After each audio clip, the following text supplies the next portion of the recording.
ഞാൻ ഒരു ആപ്പിളിൻ്റെ തൈ വെക്കാമെന്ന് വിചാരിച്ചത്. കിളിക്കുമെന്നൊന്നും വിചാരിച്ചതല്ല. ഞാൻ കഴിച്ചിട്ട് ഒരു അരി ഇട്ടതാണ്. ഒന്നല്ല 1-2-3 അരി ഇട്ടു. പക്ഷേ അതിൽ ഒരെണ്ണം കിളിച്ച് അതാണ്ട് ഇത്രയുമായി. അപ്പം ഞാൻ വിചാരിച്ചു ഒന്ന് എടുത്ത് താഴെ വെച്ച് നോക്കാം, ഉണ്ടാവുന്നേ ഉണ്ടാവട്ടെ എന്ന് വിചാരിച്ച് ഇറങ്ങിയതാണ്. ഇനി ഒന്ന് വെച്ച് നോക്കട്ടെ കേട്ടോ. കുഴിയൊക്കെ എടുത്ത് ഇതൊക്കെ വെക്കാം. ആപ്പിളൊക്കെ ഉണ്ടാവുകയാണെങ്കിൽ പിന്നെ വീഡിയോ എടുക്കാം.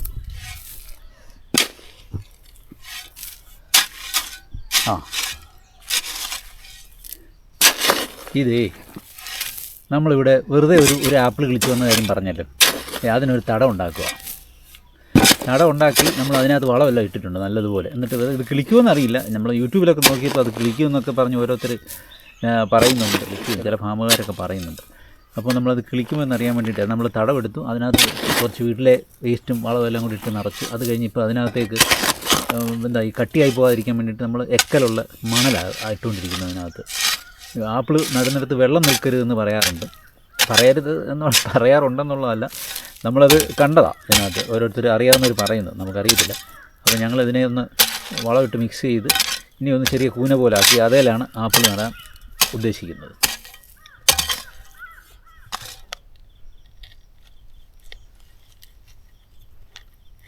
ഇത് വേര് പോകത്തില്ല ഇവിടെ?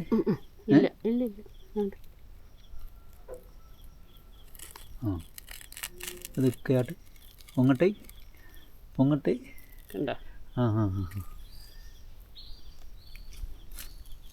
Very good.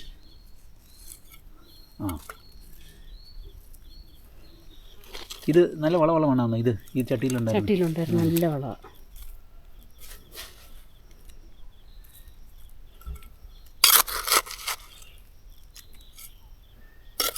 കിളിക്കൂ? അതെനിക്കറിയത്തില്ല. എന്തായാലും ഞാൻ നട്ടു നോക്കുക, പിടിച്ചാൽ രക്ഷപ്പെട്ടു. ഇത് അരിയിട്ട് കിളിച്ച് കിട്ടുമെന്ന് പോലും അറിയത്തില്ലല്ലോ. ഞാൻ വെറുതെ വെച്ചിരിക്കും. ഞാൻ വെറുതെ അരി കൊണ്ടുവന്ന് തിന്നിട്ട് കുറേ ഏറെ അരി കൊണ്ടുവന്നിട്ടു. അതിൽ ഒരെണ്ണം കിളിച്ച് ഇത്രയുമായി. ഇനിയിപ്പം നട്ടു നോക്കാം. ചട്ടി നിർത്താൻ ഒക്കത്തില്ലല്ലോ. അടിയിൽ വെള്ളം കെട്ടി കിടക്കരുതെന്ന് ഞാൻ പറഞ്ഞായിരുന്നല്ലോ. അതുകൊണ്ട് അത് ഞാൻ ഇങ്ങനെ ആക്കി വെച്ചത്. ഇനിയിപ്പോൾ സംഭവം നമ്മൾ യൂട്യൂബിൽ നിന്ന് കണ്ടാൽ നമുക്കറിയത്തില്ല ഇത് എങ്ങനെ ആകും എന്നുള്ളത്. ഏത് ഇനമാണെന്ന് നമുക്കറിയത്തില്ല, ഒന്നും അറിയത്തില്ല. കുറേ ആപ്പിൾ തിന്ന് വെറുതെ നമ്മൾ അരി അവിടെ, അത് ഏതിൻ്റെ അരിയെന്ന് പോലും അറിയത്തില്ല ഏതാണെന്ന്. അതിലെ ഒരു തൈ ഇങ്ങനെ കിളിച്ച് വന്നു നോക്കിയപ്പോൾ ആപ്പിളാണെന്നറിയാം, കണ്ടു.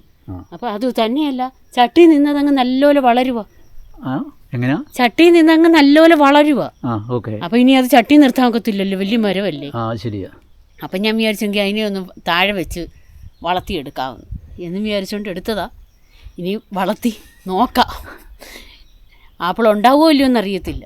ഉണ്ടാവുകയാണെങ്കിൽ അടുത്ത വീഡിയോ ഇനിയും കൊണ്ടുവരാം. കുറച്ച് വെള്ളം ഒഴിച്ചേക്കാം അല്ലേ?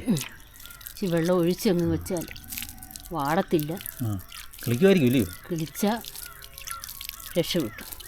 പിന്നെ ഞാൻ ഇന്നും ആപ്പിൾ പറിച്ചായിരിക്കും തിന്നുന്നത്. ഒരാപ്പിൾ നമുക്കൂടെ തരണേ. പിന്നെന്താ, 1-2. ഇതിപ്പോൾ നമ്മൾ നട്ടേക്കുന്നത് നേരിട്ട് വെയിൽ വരുന്ന ഒരു സ്ഥലത്തല്ല. ഇവിടെ നമ്മുടെ ഒരു പേര ഇങ്ങനെ നിൽപ്പുണ്ട്. അതിനിപ്പുറത്ത് നമ്മളൊരു ഇതിൻ്റെ പേരെന്തോ മുള്ളാത്ത. ഇതൊരു മുള്ളാത്ത നിൽപ്പുണ്ട്. അതിനോട് ചേർന്ന് ശരിക്കും ഡയറക്റ്റ് വെയിൽ വരാത്ത ഒരു സ്ഥലത്താണ് ഇത് നട്ടേക്കുന്നത്. അപ്പം ഇച്ചിരി അടുത്ത് നിൽക്കുക. എങ്കിലും നമുക്കൊന്ന് നോക്കാം ഇത് എങ്ങനെയാകുമെന്നുള്ളത്. അറിയത്തില്ല. അപ്പം ഒന്ന് നോക്കാം. നേരിട്ട് വെയിൽ ഇതിലോട്ട് വരത്തില്ല, പക്ഷേ വെയിലുണ്ട്. വെയിലടിച്ചാൽ ഇത് പോകുന്നതാണെന്നൊക്കെ പറയാറുണ്ടല്ലോ, തണുപ്പുള്ളിടത്താണെന്നും. അപ്പോൾ ഇന്നലെ ഒരു യൂട്യൂബിൽ കണ്ട് ഇസ്രായേലിലെ ആപ്പിൾ എന്നൊക്കെ പറഞ്ഞു. അപ്പം നമുക്ക് നോക്കാം ഇതിവിടെ കിളിക്കുമോ. ഓക്കെ, ശരി എന്നാൽ ആയിക്കോട്ടെ.